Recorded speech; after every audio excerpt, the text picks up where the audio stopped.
There's a young man who has just lost about 10.4 million Kenya shillings. And we'll look at the equivalent in dollars from a fixed deposit account in one of the local banks in Kenya. Apparently, sometime last year, late last year, he deposited the amount, hoping that this would stay. Again, it's a fixed deposit account that is meant to last for a while. And then a few months later, he gets a call from a friend who asked him about the money. He's like, "Hey, dude, did you close your account?" And obviously for him, it's like, no, I did not. But it's like the account no longer exists. So of course he rushes to the bank. And then lo and behold, the entire account is completely clean. And so obviously he's distraught and he's trying to figure out what's going on. And somebody is reporting to him that there was some kind of a judgment against him and the family. And their money was garnished by somebody else, something of that sort, like some really, really weird stuff. And now obviously now they're in court pursuing all of that. And unfortunately, this young man's story is not isolated when it comes to local banks in Kenya.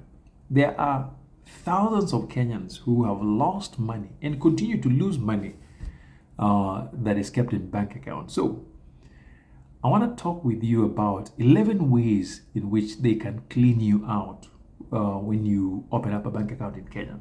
Because unfortunately, as diasporans begin to come back to Kenya, some of them think that banks in Kenya operate in the same way as they do in this other part, but that's not true. You find out that our banking system is probably not the best. We have tons of issues that I want you to know about, so that if you're thinking of putting your money in a Kenyan bank account, you know what you're doing. Number one, there are banks that are known for all kinds of fraudulent transactions. Every single time there's a problem, you can almost guess which bank is going to be mentioned. So you want to know which banks those are. I will not mention here for legal reasons, of course. And then there are things you can do to protect yourself. Because obviously when we operate from home, when you eventually move home, you want to have a banking system. So what banking system can you use that does not expose you to these kinds of things? And again, keeping in mind, if you're an American, for example, if you have a foreign bank account, I think you're required to report that. We'll talk about that on a different date. But yes, some really bad things happen when it comes to banking. And so this is something that I want people who are preparing to move back to Kenya to know, so that you are prepared for those kinds of things. But before we unpack all of that, welcome to One Day Friends. As you know, I'm a Kenyan American who moves between Long Beach and Kisumu, Karateng in Western Kenya. Currently, I'm still in Long Beach for a couple more days. I'm looking forward to getting back to our usual sun and fruits. I've not done my fruit run in a while. And yes, it's not even easy, but you know, the one thing I really appreciate about being in Long Beach right now is that I've got my immediate family and I can handle business when I'm here. So for now, I'm doing what I'm doing. As you can see me in a jacket, you will almost never see me in one in Karateng. Of course, fall is starting to get a little cooler than usual, but still Long Beach doesn't get too cold. So if you have not subscribed but you like our content, please do us the honor. All you gotta do is check if you're one of those. So the people who really, actually millions of people watch us. Many of them just don't remember to check to subscribe.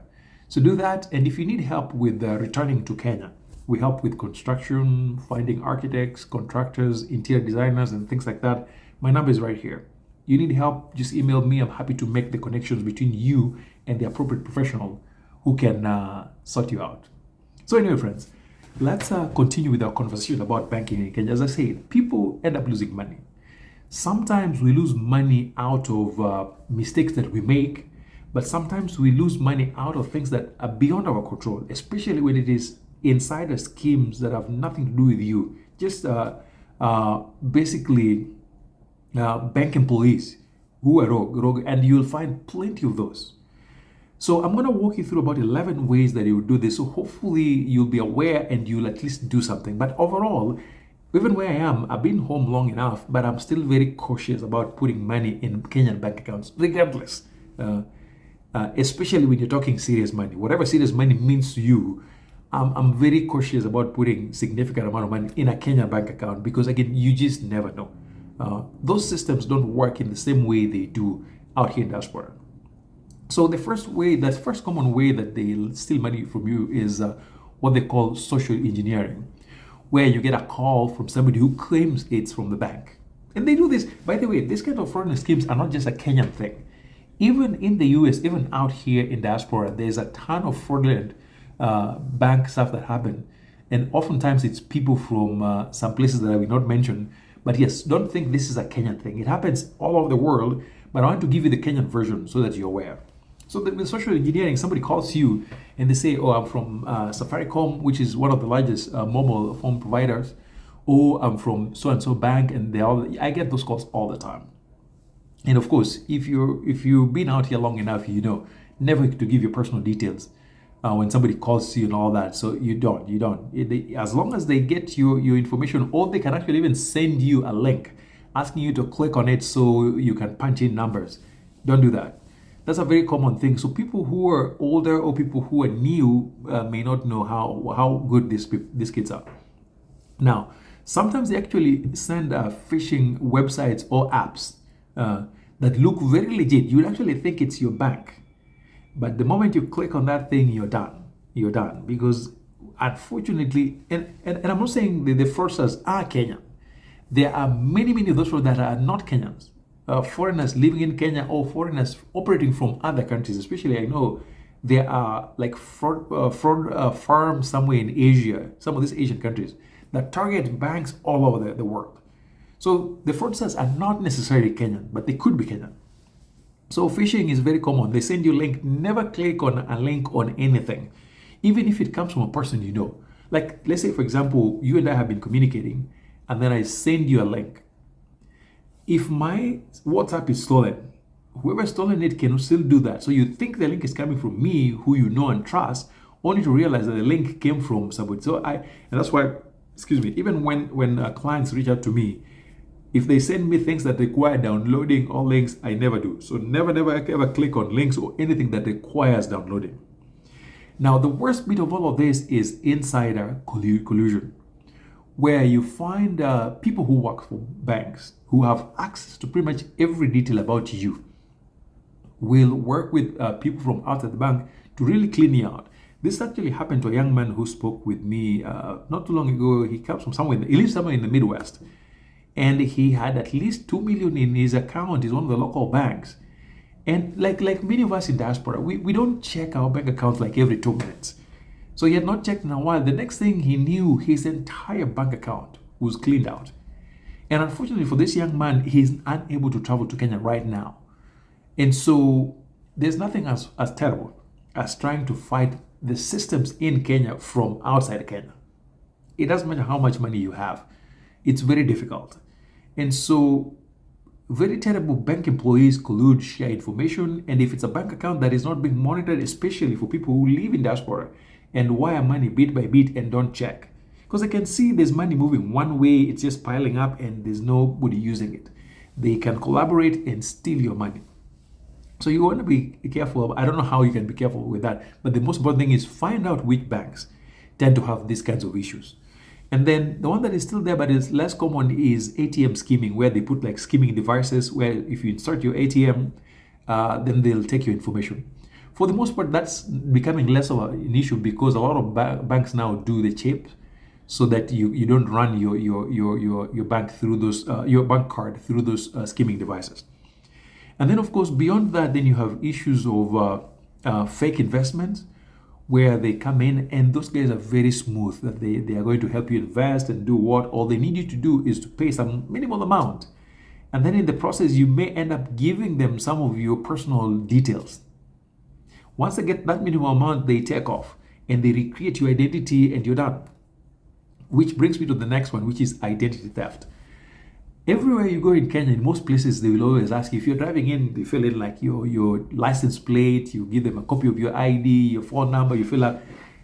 Don't do that. Anytime I go to those places, I never give my real details, because when it comes to privacy and protection of documents, Kenya is not where it should be.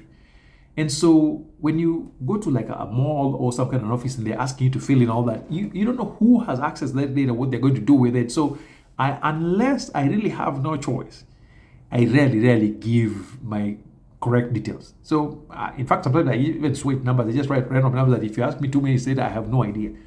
Because those people don't often safeguard personal details. So don't do that. And then there's something they call like stolen SIM swap, where a person goes to a mobile phone provider like Safaricom, claiming to be you. And then they end up renewing your line. So they swap your SIM card. And then they go to your bank and then they try to log in. And when they try to log in, the bank will always send a code. But guess what? The code goes to them. So then they log in and change your login details. Next thing you know, you're done. And again, I suspect some of this also happens with the collaboration of people who work for some of these mobile phone companies. So fraud when it comes to money and banking is not necessarily a Kenyan thing. But it's worse because some of the protections we have in diaspora don't exist in Kenya. Like I have a bank here that I'll not mention because they're not paying me. Anytime there's a suspicious activity in my account, they lock it down. They call me right away or they text me, even if I'm in Kenya. And then if I lose any money, the first thing they do, once I file a claim, they return the money as they investigate. So usually if they find it's their fault, I'm good. I'm covered. And in fact, some of the money we put, not all of it, some of the money we put, let's say in American banks, are actually insured. So should something happen, you can actually be paid. I don't know that we have such a system in Kenya. So folks, be careful out there as we work our way back to the village, and I'll see you in the next video. Thank you.